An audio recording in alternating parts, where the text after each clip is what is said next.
Sofa King Gunk back again in the kitchen of dreams with yet another attempt of a perfect draft review. One I've got to review just now is one from the US of A, Chicago, Illinois, and it's the Goose Island boys, and it's the Goose Island IPA 5.9 on a Richter scale. Now, IPA, you hear Sofa King Drunk saying he does not like this style, which is very, very true, but there is a couple that slipped under the net that I quite liked. And this was one of them. I tried it in bottle, I tried it in can, and I have had it in draft in Edinburgh a few years ago. The reason I do like it, well, you'll know the reason I don't like IPAs is the G fruit. So anyway, let's get it out of the keg and into the glass. So here we have the pour. Well, you can't really see the pour, but you can hear it.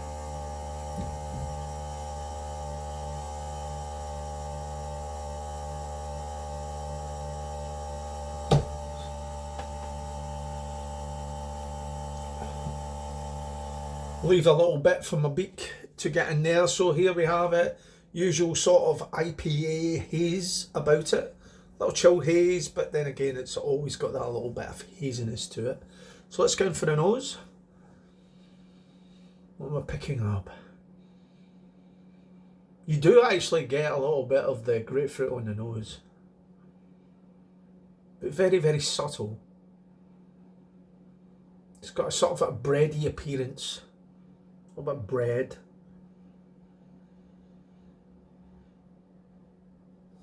Well, it's all about the tasting, isn't it? So Sofa King Drunk drinking a Goose Island IPA 5.9 on the Richter scale.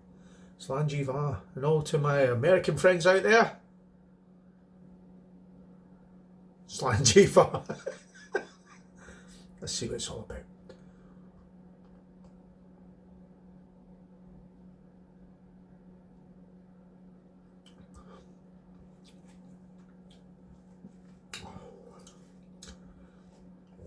Well, I've got to admit, it's quite smooth. It's quite nice and light. No suggestion of the 5.9. It's got a lovely glide to it. It's got that citrusy sort of, it has got the grapefruit, but very, very well masked.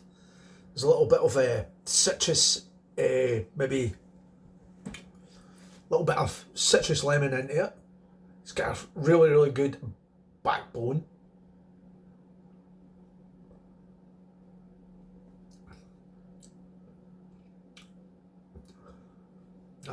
That is good. That's really good. I recently had a bottle of this in spoons, and the first time I ever tried Goose Island IPA was in a bottle, and it did have quite a nippy, grapefruity taste. And then the next time I tried it on the can, I enjoyed it better, but I think the bottle might have been a little bit out of date because it was really before it got mass produced. I think I bought it in a bottle shop in Glasgow West End, and I think it was really before it hit our shores en masse. And then I went back to the bottle and enjoyed the bottle. And then I remember going to Edinburgh and having a pint of it, and I remember that was a lot of years ago. That must have been about 6 years ago. And I paid £6 for a pint of that in Edinburgh 6 years ago. A lot of money for a pint 6 years ago, isn't it? I don't even think London would have been £6 a pint 6 years ago. But there you go. Very, very enjoyable pint. As I said, the 5.9 is very sessionable, very dangerously sessionable.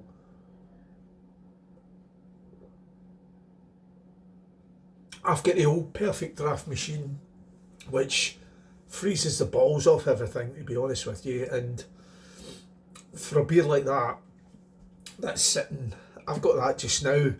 The keg's not that long on. I've got it at 4 degrees, and it'll go down to 3 degrees. And it really is too cold for that. I think 6 degrees for that would enhance the taste, enhance the taste buds. You would pick up more flavours. Anyone who drinks IPAs, they do so for the flavours, the sort of Some of them with, like I said, the tropical flavour, grapefruit. There's a lot of guys out there like the West Coast style, all that kind of stuff. They love all that kind of the hard hitting, the G fruit. I could never ever really get my head round that at all. Grapefruit on a juice and actual fruit itself, I love, but put it in a beer and I absolutely despise it. I don't know. To me, there's two types of things that shouldn't go into beers. There should be no grapefruit, although it works in this. And the other thing is sours, the sour style. I don't get that at all. Although I love sour things. I must be wired up wrong.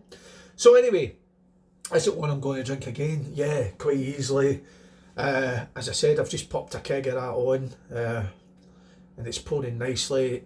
A little bit too chilled. I wish I had as I said, I've got the old Perfectdraft machine, and it freezes everything right down to 3 degrees, and it's okay for a lagers and stuff like that, but for maybe a beer like that, it'd be nice to just adjust it. There probably is a way of adjusting it, and I've messed about with that before, and it was giving me all sorts of daft readings, so I'm just leaving it now, because it still works, and I've had it now for 2 and a bit years, so it does me a keg here and there, everywhere.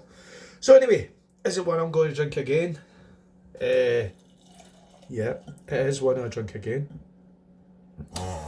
Goose Island IPA 5.9 on a Richter scale, so I'm going to give that a So Fucking Drunk rating of, I'm going to give that a 4.5 out of 5. It's a 4.5 out of 5. That beer is so fresh. Listen, if you've discovered this review and you've been thinking about getting a Perfectdraft machine, see, just now they're selling the old versions of the Perfectdraft machine really cheap. It's worth picking up. And the kegs of beer, you just put in the kegs of beer into the Google and it'll tell you there'll be a shop near hand you that sells it. Just go along to the shop. There's a little shop up the road from me, sells the beer, and it's only about £1 or £2 dearer than what the Perfectdraft boys sell it for. Plus the fact they take keg returns as well. So anyway, 4.5 from So Fucking Drunk. So anyway, if you've had the Goose Island IPA, you liked it, you didn't like it, you know, script, drop a line below, and if not, you stayed along the end of this video. So Fucking Drunk salutes you, and hopefully we'll catch you in another Perfectdraft review real soon. Slangy va, keep drinking the good Perfectdraft out there. Ciao for now.